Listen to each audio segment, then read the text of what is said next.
A lot of people these days, they're advocating for the Marxism. They think the Marxism is a good thing. They're advocating for the Marxist society, the communist society. They have absolutely no idea what the hell Marxism is. There are only three categories of the people who are supporting for the communist society or the socialist society. The first category of the people are the people who cannot compete in the capitalist world, who has nothing to offer to the society, to the market, and they know that they cannot compete with the smart people out there. The second kind of the people are the people who are simply ignorant, who have no idea what Marxism is, who has never read the complete Marxist philosophy, and they're just following their buddies because they don't like capitalist society and they think like the Marxist is something that will kill the capitalist society. So the enemy of the enemy is somehow the good thing. The third category of the people are the people who are the intellectuals who have been studying the Marxism and they are seeking the validation. They are seeking for validation as intellectuals. They want to do something with that knowledge. There are a lot of look. Marxism. It's you will find a lot of learning from if you read the Capital of Karl Marx. There was a lot of information. There was a lot of knowledge about the capitalist society, how the capitalist society is working, what are the foundations of it. You will find out a lot of flaws of capitalism in the Marxist ideology, but the Marxism will never work in the real life. That is a very dangerous ideology. And because there are a lot of flaws in the Marxist ideology, he has been oversimplifying a lot of things. The first thing is economic reduction.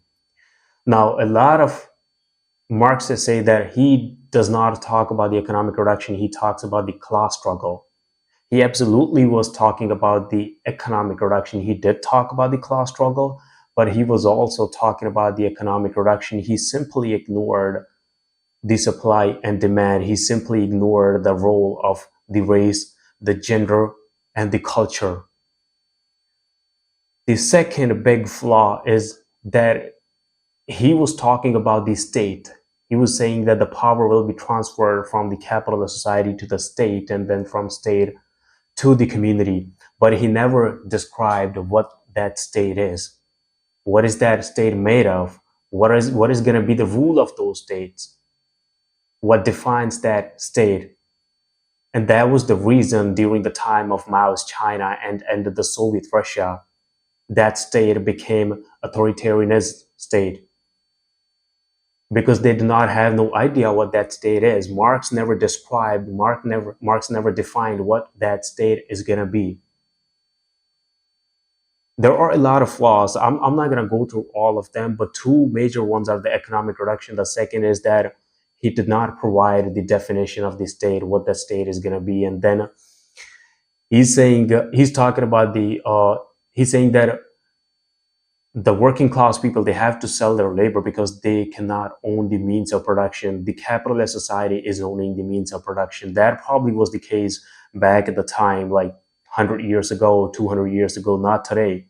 You can literally own, the workers can save the money, they can become the capitalists. We have the real world examples. Jeff Bezos was a working class man, now he's a capitalist. Elon Musk was once a working class man, now he's a capitalist. So workers can own the means of production. The capitalism that he was describing back in the time is not the capitalism that we see in today's time. He completely failed to predict what is going to be the future of capitalist society. The relation of employer and employee is not just about the means of production and selling labor and making the money out of the labor.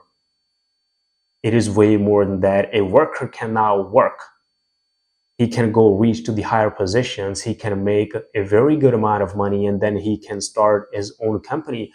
I may start working as a construction worker and later on, I can build my own company with that money and I can also be a capitalist, live a good life. Whereas that is not the case in the centralized economy that he was advocating for. Centralized economies will never work. The human nature is self-centric. The humans are self-centric. We will only work for our best, what is best in our interest. That is how the humans work. Centralized economies will never work. Free economy is the only answer. Just like Milton Friedman said, that wherever there is freedom, there is going to be the capitalism. Capitalism is not freedom, but wherever there is freedom, there is going to be the capitalism. That is the good way to grow. In the centralized economy, who's the government controlling the economy does not even make any sense.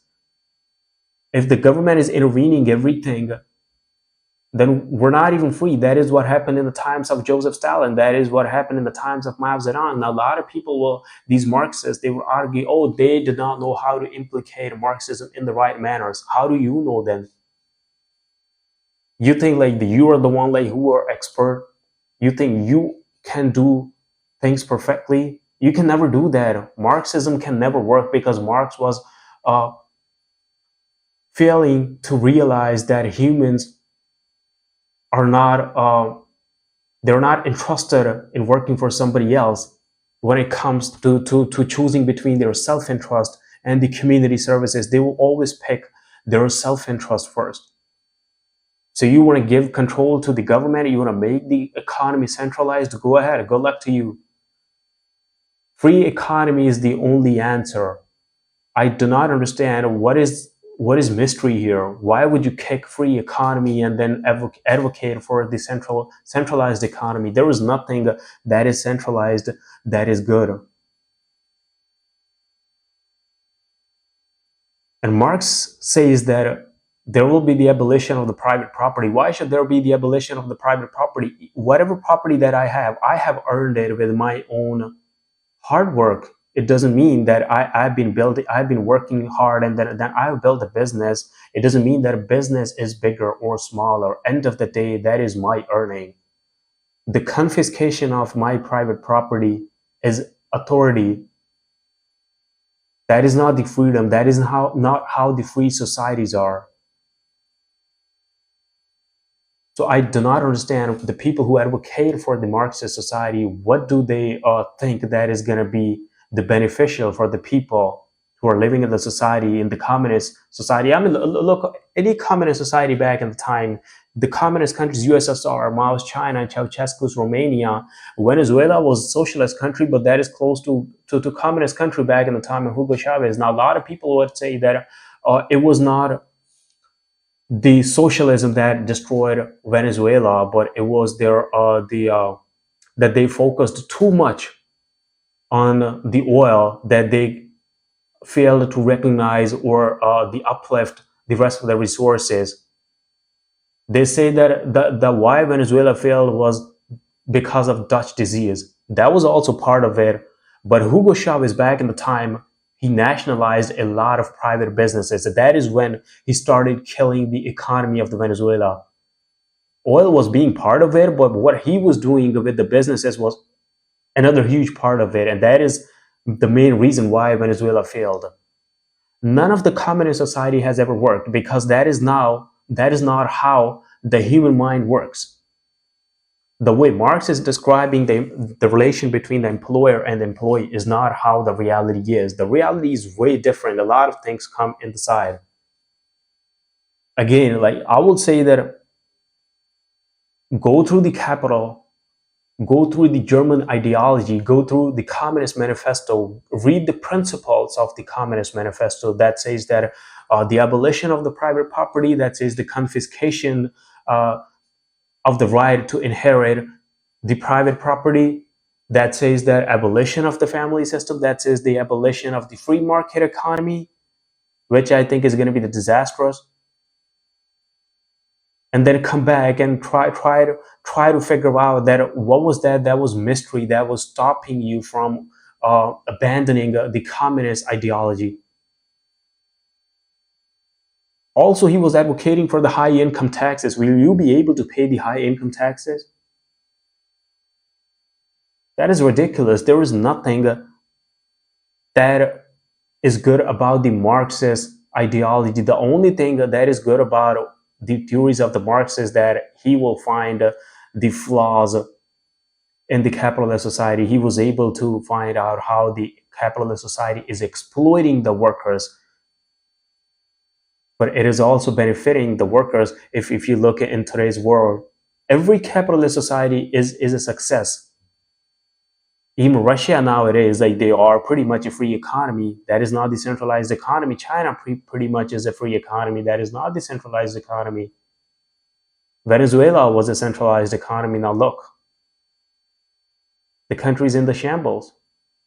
That is what is going to happen to every communist country out there if you try to make the way Marx wanted to make it.